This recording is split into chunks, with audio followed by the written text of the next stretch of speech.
take 3.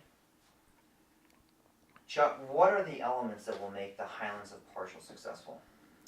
Well, I think there's 3 main elements of success for the Highlands success. First is flexibility with a number of different parts, and I'll come back to that in a minute. Second would be the partnership and communication with the city. And third is how we hit the market, because that's ultimately what is a reason for selling land and being able to develop land and create a community. First, on flexibility, there's a number of different parts of that. A master plan community developer needs flexibility on approvals, for example. Approvals that allow you to go from the general to the specific as you know more. You may have a general plan, that a general idea of where the overall project is going, and we've presented that, but each specific part of it may have to change some as we move along to respond to the market and respond to new information that comes along. So the way we do the approvals needs flexibility. For example, in Summerlin, originally there were very few rules that enabled a master plan community to happen in Las Vegas. So the Howard Hughes Corporation worked with the city and created a process that allowed for a general plan, and then as each new part of the community came online, we came back to the city and got specific approvals on a subpart of Summerlin. And it's worked really well over the last decade. The second sort of part of flexibility has to do with what you might do within the plan itself, that different uses and where they occur in the plan may have to shift a little bit. You might have to shift an apartment use from one location to a little different location, either based on access or the buyer's desires or the best way that it might present itself to the rest of the community. Third is timing. A master plan community happens over a period of time, and so we wouldn't be able to necessarily be able to build every element of the community at day one. You need the flexibility to time various elements of the community to when they make both market sense, economic sense, as well, and sales sense, as well as the community building sense.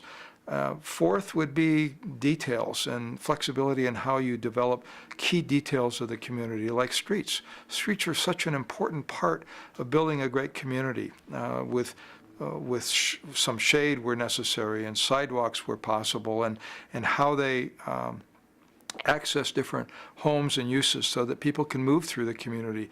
And the scale of the streets, the size of the streets, so important that you want the flexibility to not just build to some standard that may be there for another city, but to make it unique to this location so that we can deal with stormwater runoff in the right way, so that we can deal with snow removal in the right way, so that we can, in fact, create great neighborhood streets for people to live on and for kids to use that are safe, that are small enough to be safe, that cars don't go too fast on these streets, and yet we deal with all of the other realities of the streets. So that's another kind of area for flexibility.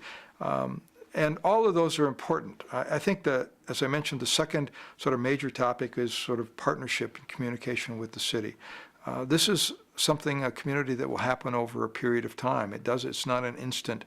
And so we see, and ARFA sees, this relationship with the city as something important for the success of both, for the success of Partial as well as the Highlands. As we develop various parts of the community, if there's a need for change, we need to make sure that we have an open communication with the city, let them know the implications and the reasons why, and that helps the city, I think, provide some flexibility on its end. And I think third then is the market. Any master plan community, like development in general, needs to meet a market. It needs to have a product that the buyer and the user wants. So it's true for homes. You have to provide homes that people want to buy. It's true for land as well, that you have to provide land in a location and of a size with the access that someone wants to buy. If you want to sell it for a hotel or for a restaurant or for an apartment complex or for a hardware store. So we need to make sure that we're talking to buyers and users, and that the plan can respond to that. And those three things, I think, if we pay attention to all of those and are able to do that in partnership with the city, that will make the Highlands successful.